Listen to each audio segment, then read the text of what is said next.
Bibigyan niya ng Habang nagsasalita pa si Senate President Alan Peter Cayetano sa session kagabi, offense that bibigyan niya ng ganyan.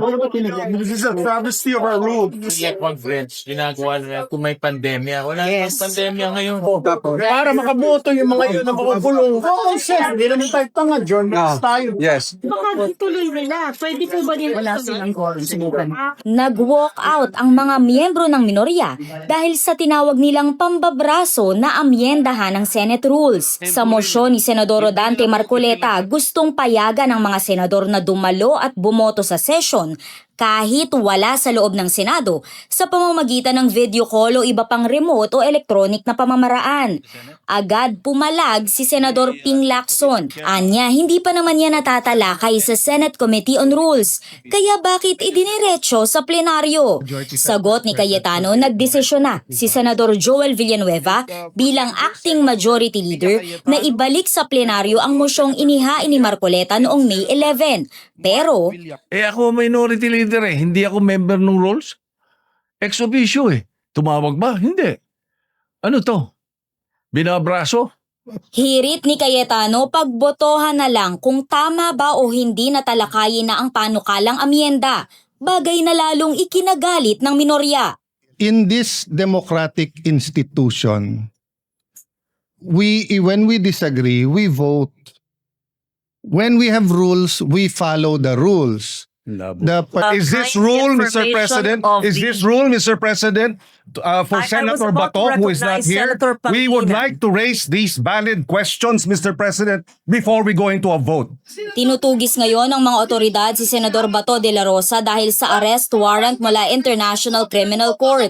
Samantala, tumindi pa ang tensyon sa session nang magpatutsyada si Marcoleta kay Senadora Risa Ontiveros. Ang mahirap kasi kung wala po tayong legal background dito. Ad hominem. Sinasabi ko lang, kanina ko po sinasabi. Hindi po tama yun. Section 130. Yung kasama niya ay walang kinalaman, walang alam sa batas. Tuloy lang ang pagtatalo ni Ontiveros at Marcoleta kahit nakasuspend ang session. Hindi na humupa ang tensyon lalo na nang kinumpronta ni Tulfo ang majority kung bakit nagmamadali itong talakayin ang mosyon.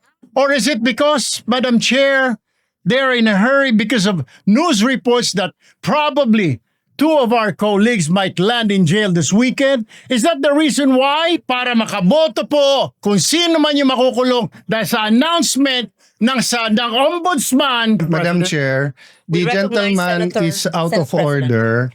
Dito na nga nag-walk out ang mga miyembro ng minorya, liban kay Minority Leader Tito Soto na nag-move i-adjourn o tapusin na ang session. Umalma pa si Marcoleta pero aminado ang presiding officer noon na si Senador Loren Legarda na mas mataas ang mosyong mag-adjourn. Alas 5 ng hapon sa Lunes, June 1 ang susunod na session. Ngayon po, baka ang iniisip nila ngayon, parang kami na naman ang masama. Hindi po kami nako. You just imagine this. Hindi ba kami mga mature na tao na pag-usapan namin ito? Sagot naman ni Senador Jinggoy Estrada kay Tulfo. Sigurado na ba siya? Sigurado ba siya? Meron ba siyang contact sa taas, sa korte?